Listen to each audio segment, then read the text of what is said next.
Bonjour à tous, c'est professeur Missoum. Cette semaine, on va s'intéresser à la cyclosporine, qui est un immunosuppresseur largement utilisé en néphrologie. Donc, la cyclosporine, elle fait partie des CNI, des inhibiteurs de la calcinurine, des inhibiteurs du premier signal. C'est un médicament qui est issu des champignons, donc de la terre, comme le tacrolimus, et c'est pour ça qu'il y a des champignons toxiques. En fait, c'est la cyclosporine qui est toxique dans les champignons réputés pour l'être. Donc, c'est un médicament qui existe sur plusieurs formes. Donc, on a les formes gélules qui sont dosées à 25, 50 et 100 milligrammes. Donc, ça existe en Algérie, ça existe dans mon service, mais on l'utilise pas beaucoup, tout simplement parce que la marge du changement de la dose est vraiment difficile à avoir. Donc on préfère plutôt la forme solution qui est dosée à 100 milligrammes par millilitre. Donc la prescription habituelle est entre 4 à 6 milligrammes par kilo et par jour, en 2 prises à 12 heures d'intervalle. C'est très important. Donc on prend des intervalles de 12 heures. Il faut faire très attention pour le personnel médical et paramédical quand on donne le nez oral aux patients, surtout en post-transplantation, parce que c'est le personnel paramédical qui prépare la solution. Il faut porter des gants parce qu'il y a une absorption cutanée. Donc, une fois ingérée, la cyclosporine, comme le tacrolimus, il y a un passage au niveau de l'intestin, l'absorption est surtout au niveau jéjunal et l'absorption est incomplète. En fait, uniquement 25% est biodisponible parce que tout simplement les entérocytes ont des barrages à ces médicaments qui existent naturellement. C'est-à-dire quand on prend des légumes qui sont souillés de terre ou bien des champignons, etc. Donc, on est génétiquement programmé pour faire barrage à ce type de molécules.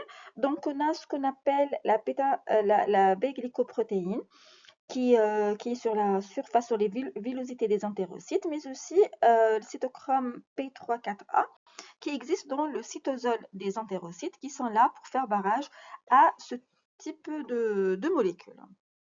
Donc, retenez, uniquement 25% est biodisponible. Par la suite, une fois que la cyclosporine a fait son travail, elle est éliminée et inactivée au niveau du foie, éliminée dans la bile. L'élimination rénale est extrêmement négligeable. Donc, comme je vous ai dit, la cyclosporine a fait partie, bien sûr, des inhibiteurs du premier signal.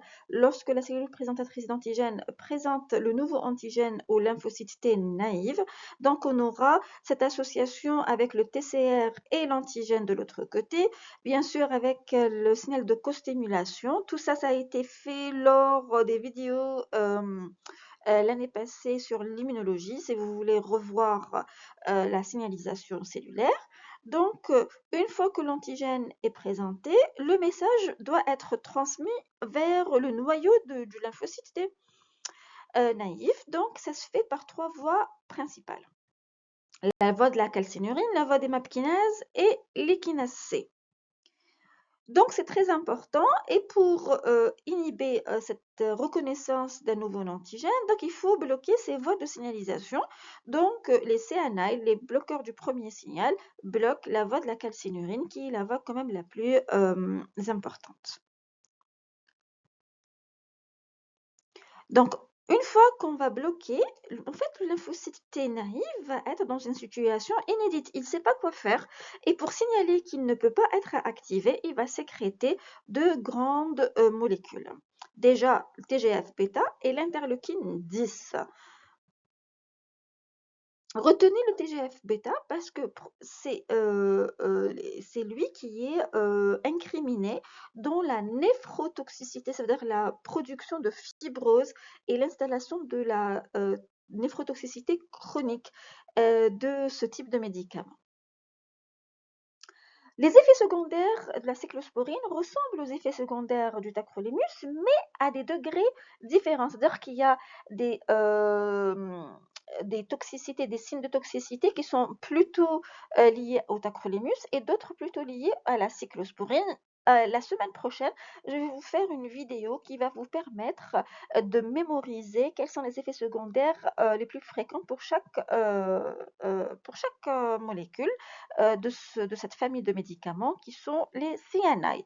Donc, comme le tacrolimus, la cyclosporine a une neurotoxicité.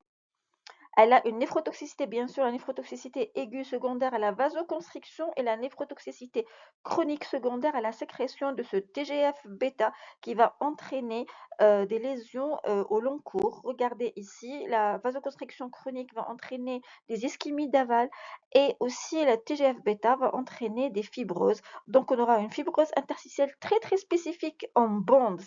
En fait, l'anapathe va vous le dire tout de suite et c'est très reconnaissable avec une artériopathie secondaire justement à cette perturbation de la cellule endothéliale. On a aussi des troubles métaboliques. Qui dit métabolisme, c'est-à-dire HTA, MAT, troubles lipidiques, diabète, obésité, etc. Pour la cyclosporine, c'est surtout l'HTA et les troubles lipidiques.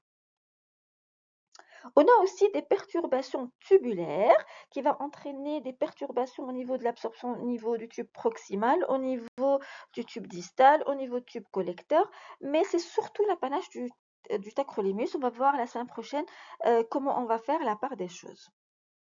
Donc, pour mémoriser, je vous ai dit que pour moi, étant étudiante il y a quelques années en néphrologie, j'ai toujours des techniques de mémorisation.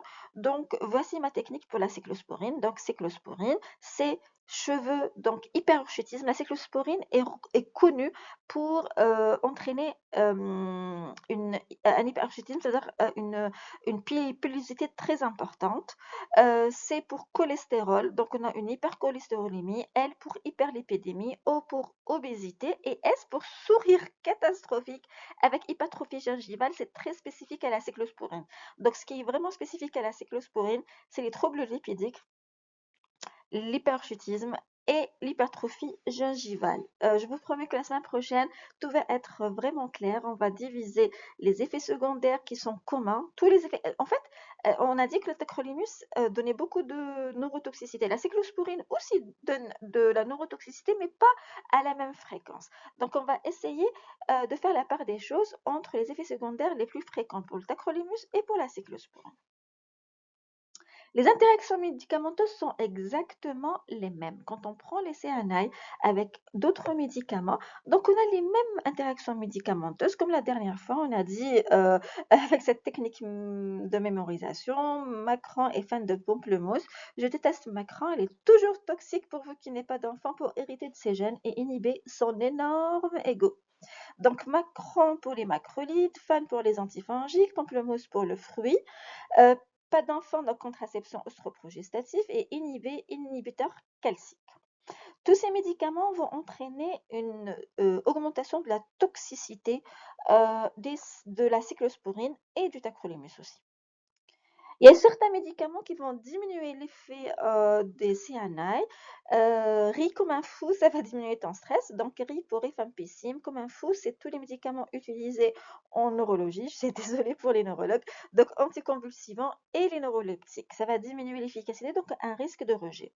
Par contre, pour la cyclosporine, il y a quelque chose de très très spécifique qui est l'association de la cyclosporine avec les statines. Ça va entraîner une diminution de l'inhibition de ce médicament, de l'inactivation des statines, et ça va entraîner une accumulation des statines, donc augmentation et une majoration de l'effet secondaire le plus fréquent des statines, qui est la rhabdomyolyse. Donc il faut faire très attention, on ne doit pas prescrire les statines avec la cyclosporine, plus la cyclosporine, c'est un effet secondaire spécifique à la cyclosporine.